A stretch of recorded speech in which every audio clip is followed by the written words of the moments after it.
सादा पिक साहब प्लीज। शुक्रिया। चित्राली साहब एक सेकंड दे दें मुझे। जनाब स्पीकर, इस मसले को कल भी आपकी मौजूदगी में ईवान में पेश किया गया था। इसका ताल्लुक इंटरमीडिएट के एग्ज़ाम्स के साथ है, मैट्रिक के एग्ज़ाम्स के साथ है। गुजारिश ये है कि कल आपने जब आसन इकबाल साहब की, मेरी और राजा परवेज़ अशरफ साहब की बात सुनी और पीटीआई के भी कुछ वर्दी एमएनएज़ ने आके या आपके सामने अपनी इस्तदा पेश की, तो आपने ऑनरेबल पार्लियामेंट्री सेक्रेटरी साहबा को ये हदायत फरमाई थी कि वो हमारी और वज़ीर तालीम साहब की मीटिंग का बंदोबस्त कर दें, और अगर वो नॉर्दर्न एरियाज़ गए हुए हैं जैसा कि बताया गया, या एजे के जिधर भी हैं, तो हम उस पर बात कर लेंगे जूम के ऊपर। रात को मैंने आधी रात को आपको तकलीफ़ दी और आपको मैसेज भी किया, आपने उसको एक्नॉलेज भी फरमाया।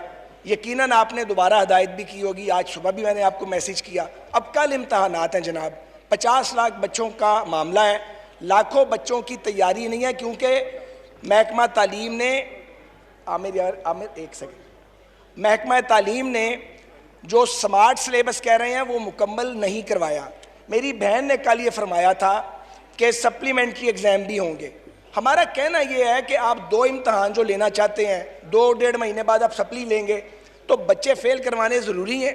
आप एक इम्तहान लें, अखराजात भी कम होंगे और लोग टेंशन से निकल जाएंगे और रियासत माँ जैसा सलूक करे। लेकिन हमसे किसी ने जनाब स्पीकर कोई राब्ता जनाब स्पीकर हमसे हुकूमत की साइड से किसी ने नहीं किया। हमें जवाब ले दें ताकि फिर हम भी कोई जो हम कर सकते हैं हम अपना फैसला करें।